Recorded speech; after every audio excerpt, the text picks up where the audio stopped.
عبید اللہ جس نے امام مہدی ہونے کا دعویٰ کیا اور اسی کی وجہ سے بوہری، اسماعیلی اور آغا خانی فرقے وجود میں آئے۔ چینل پر نئے ہیں تو پلیز میرے چینل کو سبسکرائب کیجئے۔ یہ ویڈیو بہت زیادہ انفارمیٹیو ہونے والی ہے تو اس کو آخر تک دیکھیے گا۔ اب بڑھتا ہوں ویڈیو کی طرف۔ امام مہدی کی پیشن گوئیاں احادیث کی کتب میں موجود ہیں اور مسلمانوں کو ان کا ساتھ دینے کا حکم بھی ہے۔ امام مہدی امت مسلمہ کو متحد کر کے اسلام مخالف طاقتوں کو شکست دیں گے اور اسلامی خلافت قائم کریں گے۔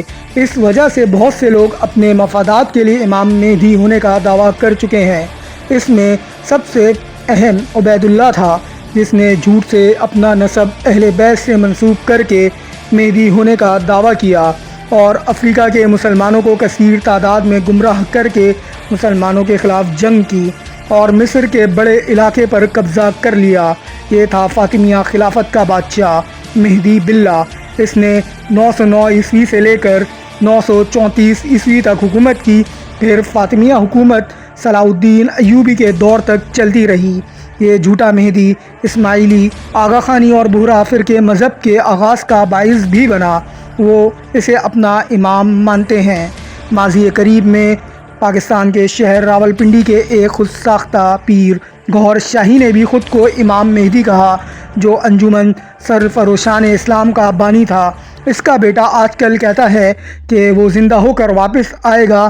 مہدی فاؤنڈیشن بنا کر لوگوں کو گمراہ کر رہا ہے۔ ایسے ہی مختلف ممالک میں لوگوں نے خود کو امام مہدی کہہ کر لوگوں کو گمراہ کرنے کی کوشش کی۔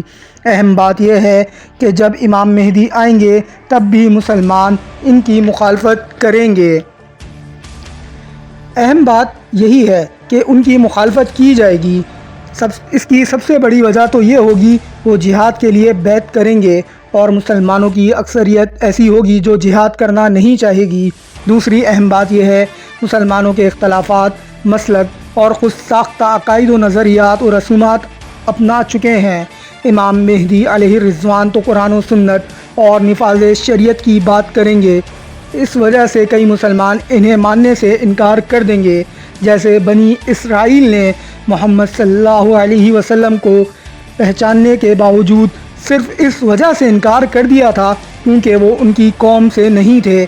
ایسے ہی بنی اسرائیل نے اپنی قوم کے حضرت عیسیٰ علیہ السلام کو ماننے سے انکار کر دیا تھا کیونکہ وہ ان کو خود ساختہ عقائد و رسومات سے روکتے تھے۔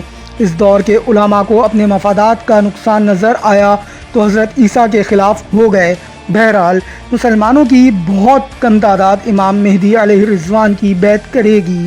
احادیث کے مطابق خراسان کا لشکر ان کی قیادت میں لڑے گا اور یہ خراسان والے ان کی آمد سے قبل غزوہ ہند لڑ کر اسلامی حکومت قائم کر چکے ہوں گے۔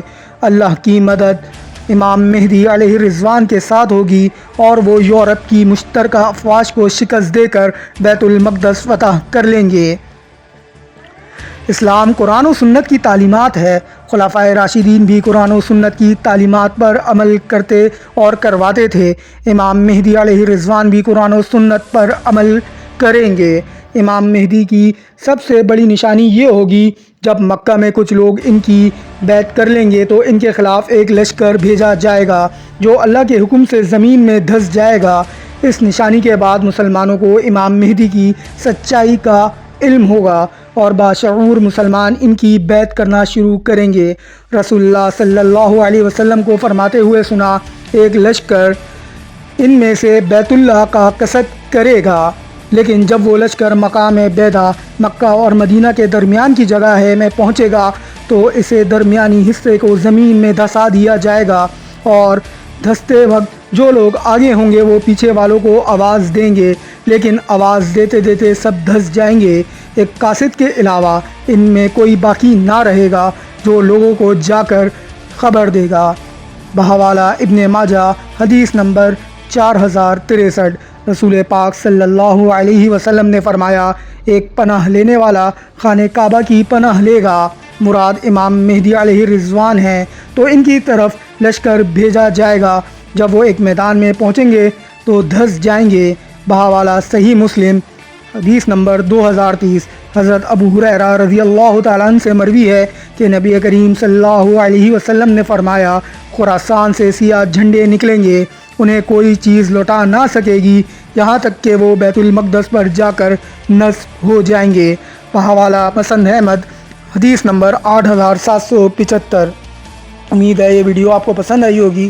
اگر پسند آئی ہے تو اس کو زیادہ سے زیادہ شیئر کیجئے، اور اللہ رب العزت سے اپنے ایمان کی مضبوطی اور میرے ایمان کی مضبوطی کی دعا مانگتے رہیے۔ انشاءاللہ جلد ایک اور ویڈیو کے ساتھ حاضر ہوں گا۔ اللہ حافظ۔